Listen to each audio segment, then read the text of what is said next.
Bonjour everybody, welcome to my studio. Happy New Year to everyone.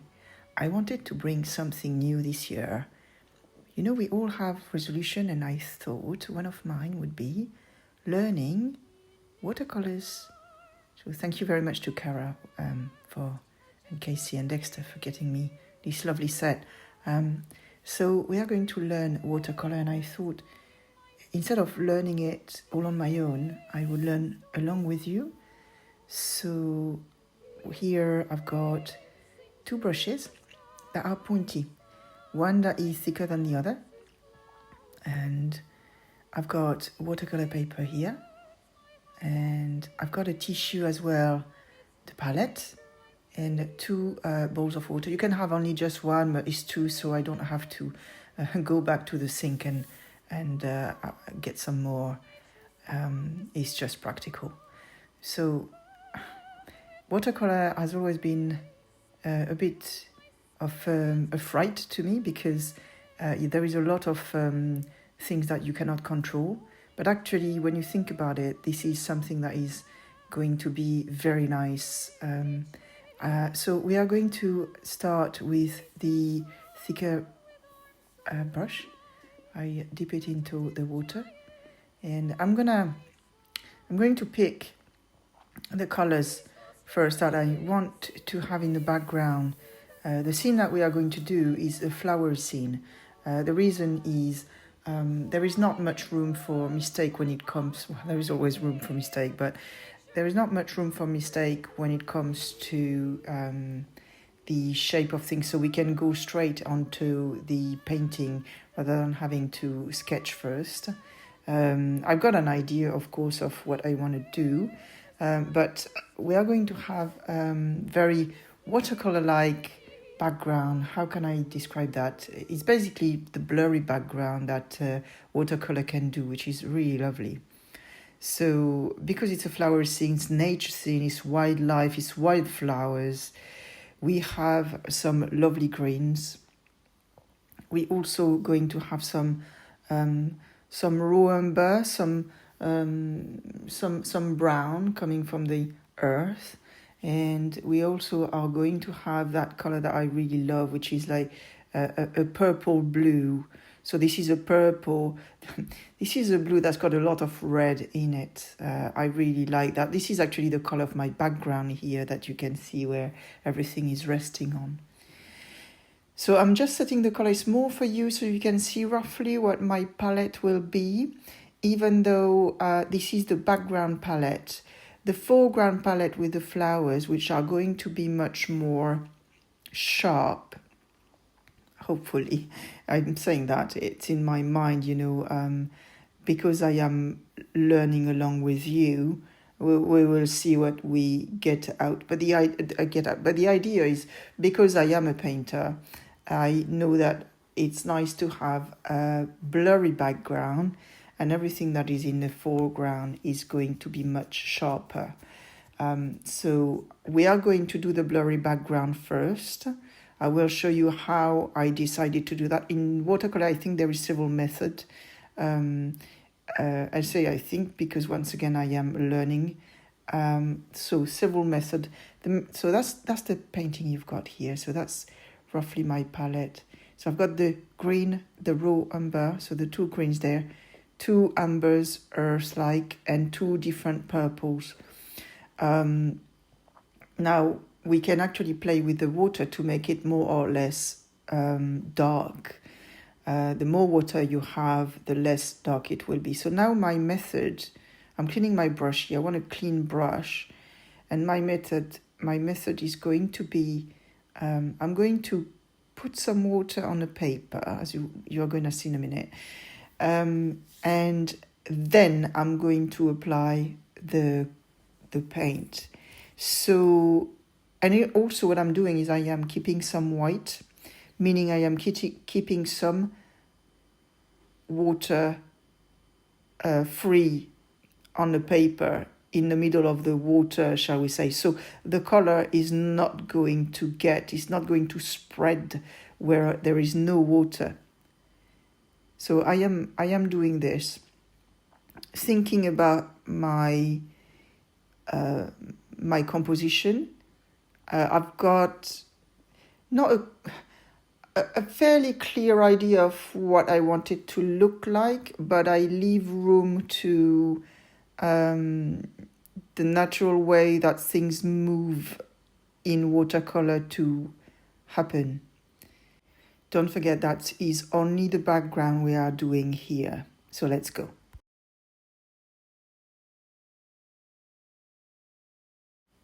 Now I am happy with where the water is placed. I'm starting to place my color. So the color will naturally spread where the water is. So look at this. This is where really the magic of watercolor happens. And I left actually, I don't know if you can see, but I left where the edge of the tip of my brush here is actually dry. And you can see that the color just stopped there.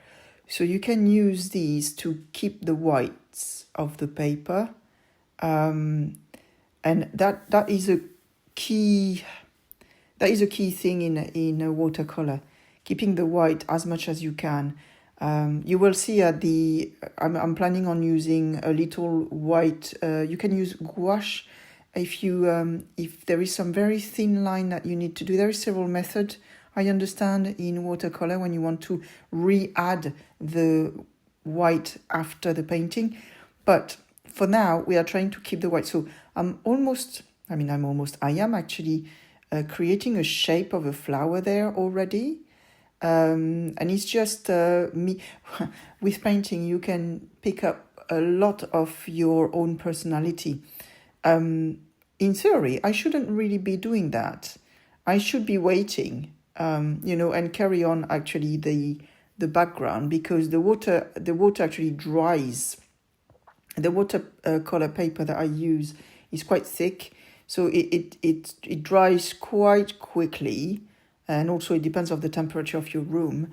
But really, I'm almost like sort of drawing already, but it's all right. It's all right. So you can still add water and things like that. So okay, I'm just getting myself back on track, and so I add more of these purple reddish one, and so I'm adding quite a lot of dark there, because that flower in question is going to be very light yellow, which is the complementary color of the purple, and so it's going to pop out very, very strongly, which is something I want. And in the same time, I am creating more of the background stems and leaves. So all along, I'm going to be doing that. This is great to have actually a brush that have a very pointy tip, and also so I can do thick line and very, very thin line. Even though we've got also a thin brush that will assure thin line to be very thin as well. So I'm carrying on with the background. I want some earthy colors here. And with the water, just look at it mingle. It's going to mingle. And so it's going to be beautiful the way it mingles. So let's go with the background.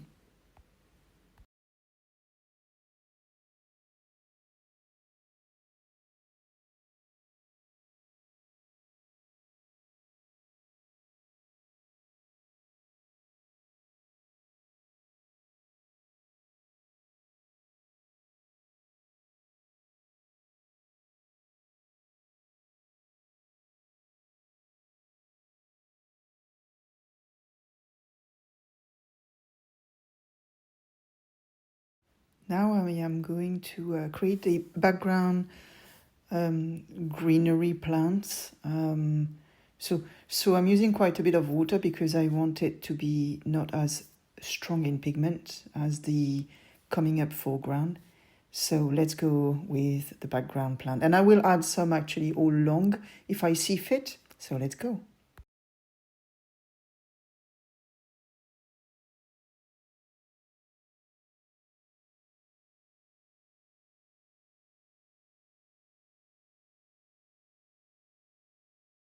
Now I have a few in the background that actually give me an idea of where I am going with my composition. And now this is the foreground. So I've got these yellow that are mixed. Actually, that's quite a bright yellow. That is lovely. And I'm going to add a little bit of orange in it. So it will give it a even warmer tone, which is going to be lovely because they are in the foreground and actually that color is quite very present. And it is very much the complementary of the purple and the blue, which I'm going to add some blue, I think, later on. Yeah, so here I'm using quite some water. And you know, I'm adding water on my brush for the paint to mingle again. Now, don't forget, my background is dry, so I can actually do that and have a sharp edge on these flowers. Let's go for the foreground and background flowers.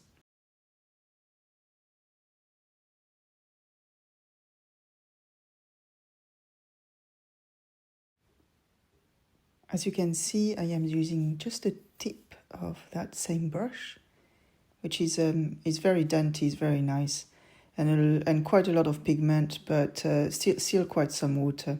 So now on this flower, I'm adding a little bit of yellow, which, as I said before, is the complementary of that purple, and the center of the flower will make it just give it the body of the flower. You can see that it's tilted, and I'm adding also so you could do several methods. I'm adding a bit of water all around now that the flower is dry, and I'm adding some purple because I want a big contrast there.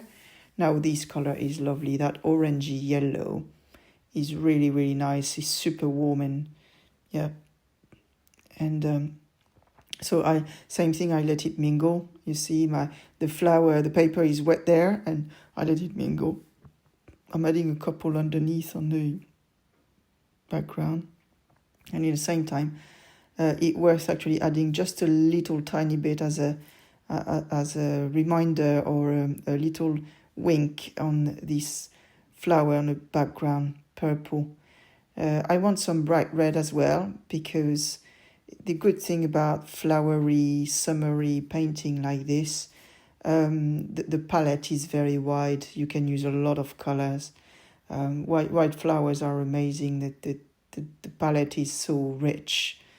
So feel free to try different color, different palette. If you need to know the complementary color, use a color wheel. They are very, very useful. So now I'm going on to the stem. And the stems, they are going to be sharp, so they are going to bring everything to the foreground as well. So let's go for this.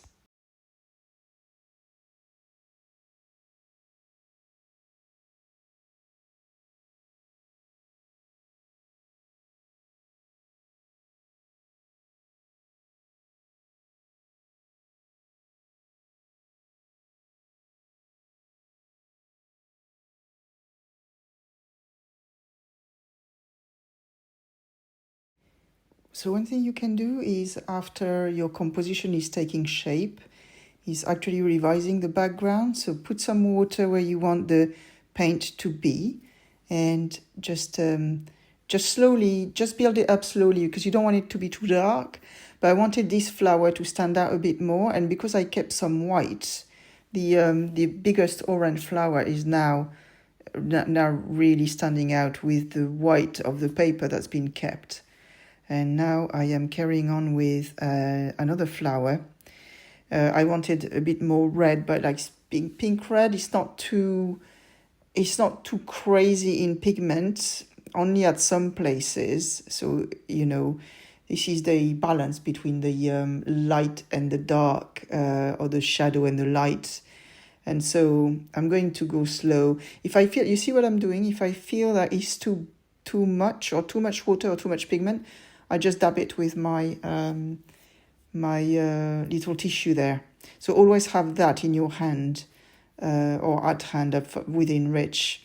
So there you go. Let's go for this lovely red flower.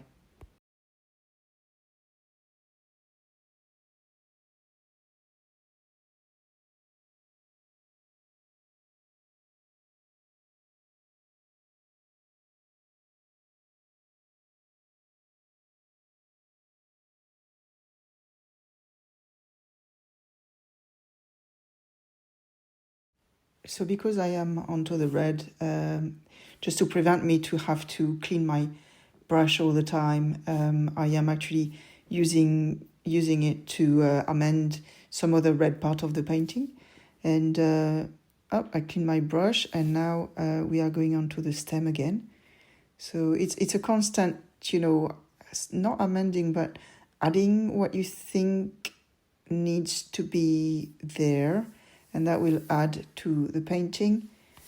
So there you go, a little bit more, stem popping out of the ground. So there you go. So let's go for this. Let's carry on.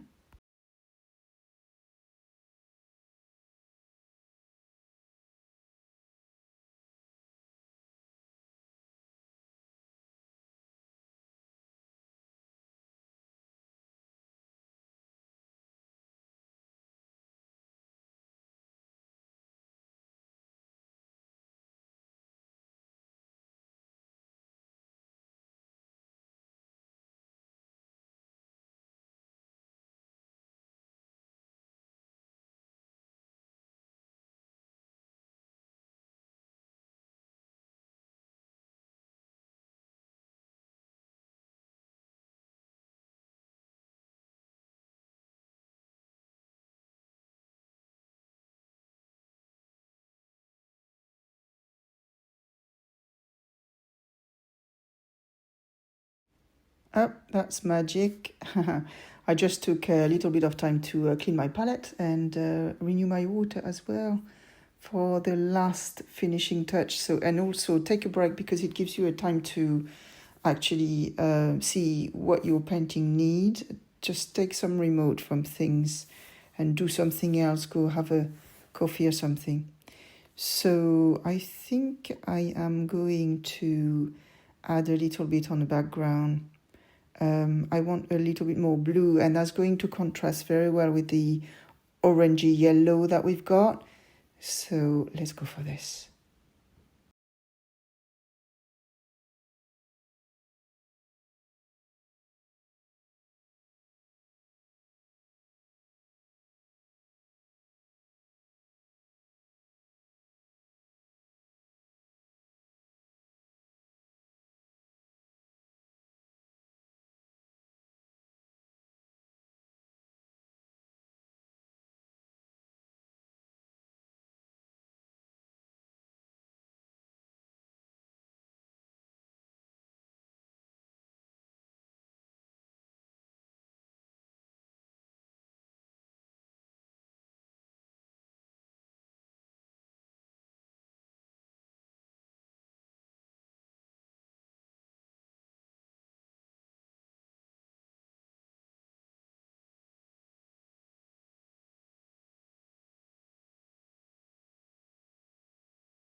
Now I decided to take my smaller brush because I want to add some sharp details. So I've got this brush is brilliant. It's small and it's got a pointed tip like the other one, but it's more manageable for the really small thing, like the line between petals that I'm doing there.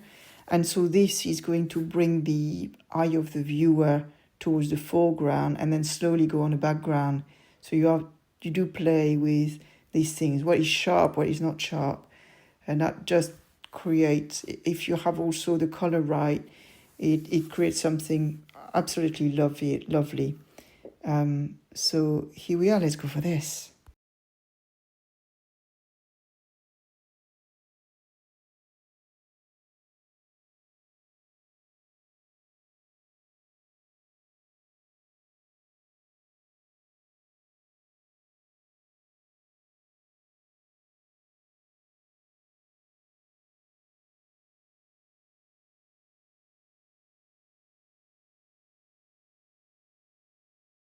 Now I would say one thing, don't overdo it because you don't want everything to be circled, shall we say.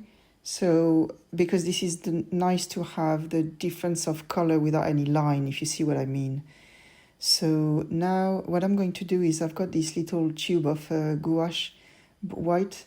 It says Chinese white, but take titanium white, that would work perfectly. So let's see what we can do with this. I think it's never gonna be as white as the keeping the paper white, but it might help you out at the end of the painting for some very thin line, for example, or just to whiten some part that for you in your mind just catch the sun, catch the light very well.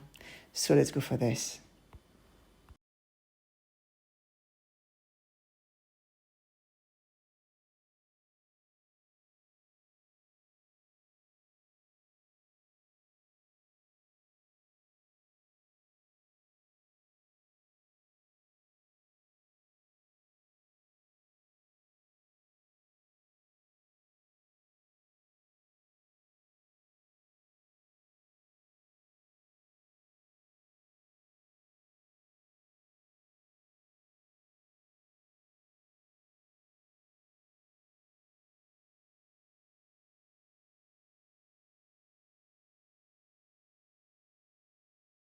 So as you've seen, I have added a little bit of darker tone to my background, so the yellow flowers stand out even more, the little one at the foreground.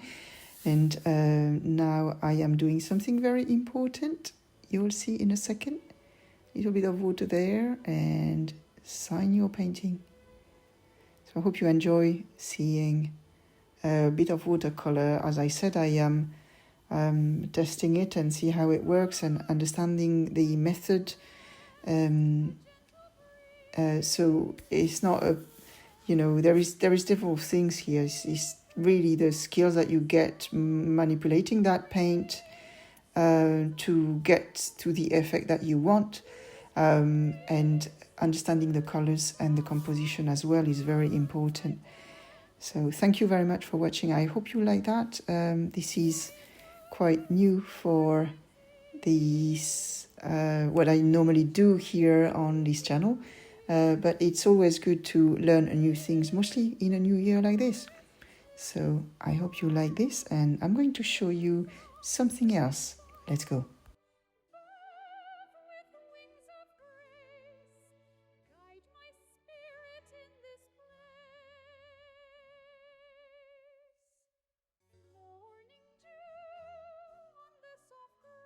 I don't know about you, but I find it very satisfying to remove the tape and then look at your painting and boom, you just put a frame on it and you can see how it will be when it's framed. I'm very happy with that. I love the contrast of colors and yes, and then, really standing out.